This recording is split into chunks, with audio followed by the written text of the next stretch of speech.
Hello, and welcome to Hedgehog Storytime, where I read my weird original fiction. The following story is part of the Edie Valley project, linked to the playlist in the description below. Yes, you have to read them all. No, that is not a request. Only a few more stories, only like 2 more stories before the climax finally happens, for St. Adelaide's finally comes to a head. Holy crap, here we go. Ladies and gentlemen, this time, it's for real. Doug wasn't even surprised. From around the corner, he watched as Abigail entered the director's office and then didn't come out again. He'd always thought there was something off about her, something that sent goosebumps all up his arms. And with this, he knew what it was. Her voice. The director's voice was modulated to hell and back, and he'd always wondered why. He figured it had been purely for intimidation. But now he realized that very important other reason, so no one would recognize it. Abigail had a very distinctive voice. If she hadn't changed it, all her victims would have known it immediately. This was bad. This was very bad. If Abigail was the director, then she had been manipulating Jilli from the beginning. They had never taken control at all, because Abigail could play Jilli like a puppet. If Abby told her to, she wouldn't even listen to Doug anymore. He was used to not being listened to, but this time, it really mattered. He had to tell Jilli before Abigail came out of the office. It was his only hope. For the last week, Abigail had hardly left Jilli's side. This might be his only chance. Ever since the mess with Mike's sister, Jilli had been nearly inconsolable and had holed up in the cafeteria. It was a long walk, nearly all the way across the building, but that's what the Heelys were for. He zoomed down the halls towards the cafeteria. If he could tell Jilli and get her to believe him, then they could corner Abigail and make her tell them where Mike was. He knew she had him. Had been suspicious ever since he'd gone to the library that first morning after the revolution and found the door locked. Abigail had said that Mike was probably there, but if the door had been locked, how could he have gotten in the first place? If he was honest, it was probably his fault that Mike had gotten grabbed. He'd known something was off about him that week before, but he hadn't said anything. He should have said something. He should have said something to Jilli, too. He should have said something to a lot of people in his life, if he was honest. But now, it was way too late. Mike was probably being tortured or killed. That red-haired lady with Mike's sister was dead. Her other friend gravely injured. Sonia gone. And it was all his fault. He knew that thought was highly irrational, but try telling his head that. The Heelys squealed as he pushed them to go faster, but the purpose of the wheels was more to look like a raging douche canoe than to actually get you anywhere, and he nearly fell down a few times in his hurry. He slid down the banister of the old stairs, doubled back along the hall, and turned the corner. There was the door to the cafeteria, and in front of it was Gil. Doug paid him no mind at first, at least until he reached out to grab the handle and Gil stepped in front of him. "Move out of the way, man," Doug frowned. "I need to talk to Jilli." "If I was able to, I would, young hero." Gil glared off towards the far wall. "Unfortunately, I have been cursed by hubris to isolate the maiden within. I am the dragon that you must defeat." It took Doug a good 30 seconds to figure out just what he had said. Jesus, you just get even more confusing when you're angry. Just drop the damn fantasy roleplay bullshit. This is important. "I'm sorry, but I'm afraid I've been ordered to not let anyone in." "By who?" Doug narrowed his eyes as he stared up at Gil. "Jilli or the director?" Gil paused, caught off guard. "You know then?" he asked. "Let me in, Gil," he said, not breaking his gaze. "Jilli needs to know." Though he seemed to fight with himself, Gil eventually sighed. "I'm going to regret this." He stepped aside and let Doug pass. Immediately, Doug saw that Jilli was further gone than he previously hoped. She was situated in the back of the room, on the platform, in the middle of what could only be called a nest. All of the pillows and blankets from her room seemed to have been sequestered around her, and the whole mound shivered. "Doug?" she asked, already able to tell who he was from across the room. He'd gotten used to that. There weren't many people running around St. Adelaide's with white hair. "Hey, Jill." It seemed as if his throat was closed off, and his words only reached her as an echo. For a second, it seemed like maybe she had calmed down, that she would listen to him when he told her. "Are you here to kill me?" she asked, and that idea went right out the window. He took a few steps forward. He wanted to hug her, kiss her, hold her tight until she stopped shaking, but he was afraid she'd fight him if he tried. "What? No. Why would you think that?" "Someone's going to. Soon." She glanced around the room, as if afraid that assassins would emerge from the very bricks of the walls. "The director is getting impatient. She wants her kingdom back. I'm the only thing that stands in her way." No. She was wrong. The director had never lost her kingdom in the first place. She had always been here. But how could he tell her? What could he say that wouldn't make her panic? Doug approached the platform, held out his hand. "Look at me," he told her, and after a moment, she did. "Do you really think I'd want to hurt you?" Jilli froze, staring into his eyes. "No," she said finally, a small smile breaking across her face.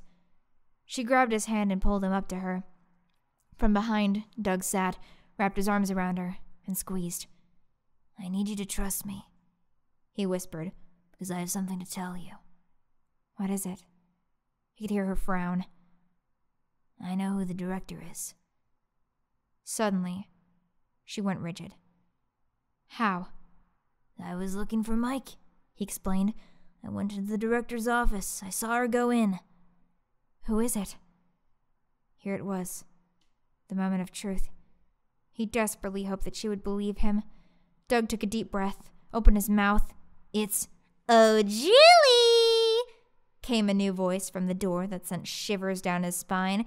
"I have wonderful news!" And speaking of the devil, Abigail slunk through the doors and skipped right across the room. She cast her eyes over the two of them and eventually landed on Doug. She grinned at him cruelly. She knew. She knew that he knew. Doug stood, dragging Jilli with him. "What news?" Jilli asked, misreading Doug's motion. "I found him," Abigail beamed. "I found Mike." "You did?"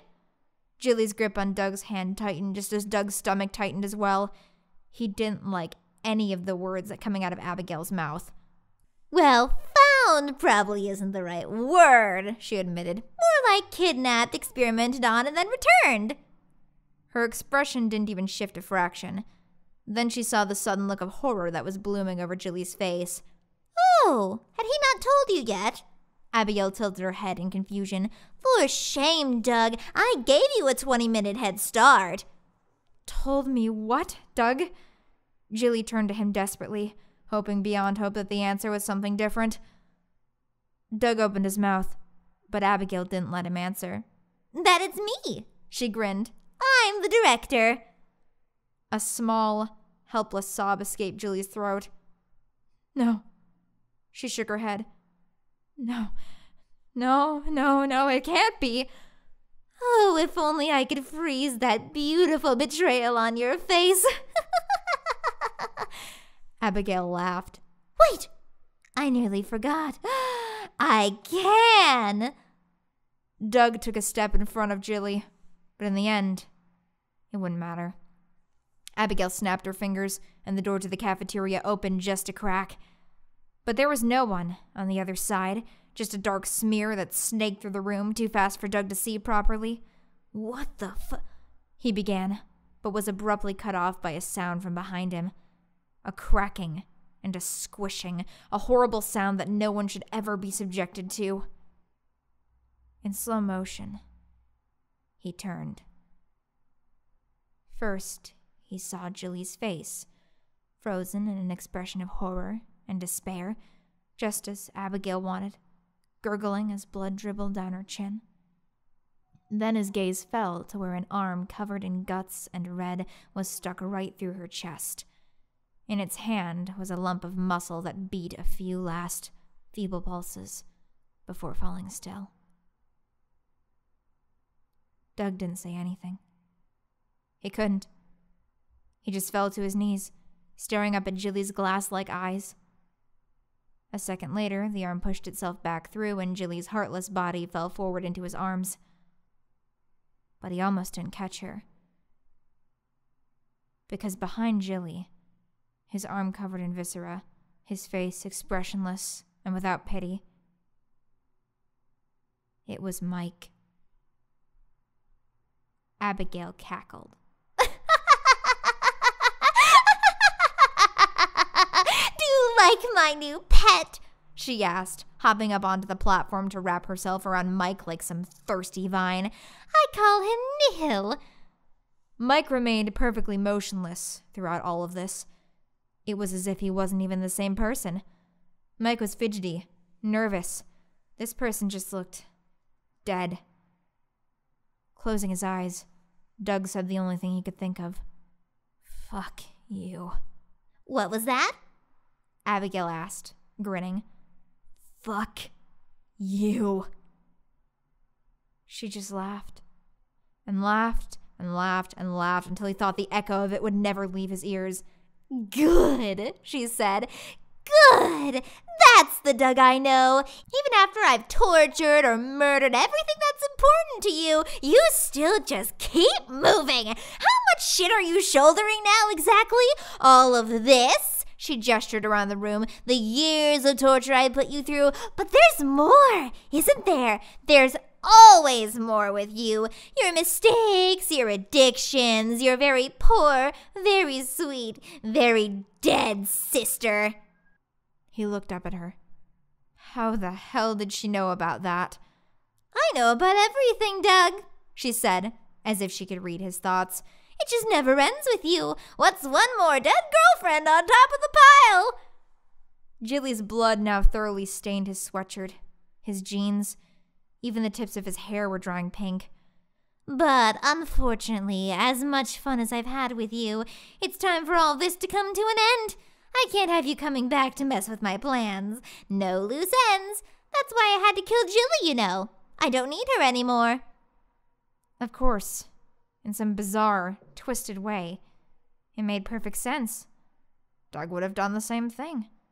You understand, don't you? We're more similar than you think, Doug. But alas, I have to dispose of you now, too.